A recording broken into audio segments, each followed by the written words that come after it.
Het zal net de eerste keer wezen dat er bommen gevonden worden op de Vleenbasis. In de Tweede Wereldoorlog wie de basis het doel van een soort Engelse en Amerikaanse bom. De renovatie jouwt Defensie no kans om te zien wat er onder het asfalt lissenbleun is. Dat kan van alles zijn. Dat kunnen inderdaad oude bommen zijn die nog steeds onder de grond zich bevinden. Maar het kunnen ook stukken ijzer zijn uit het puin wat hier destijds ingebracht is om de baan aan te leggen. Tot en met oude fietsen of helmen, je noemt het maar op.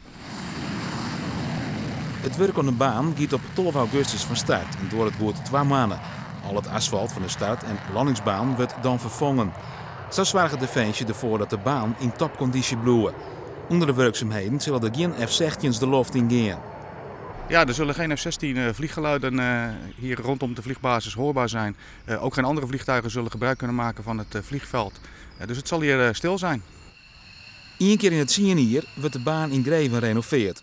Voor gewoon bewoners van het dorp om de Vleenbasis heen goed nice.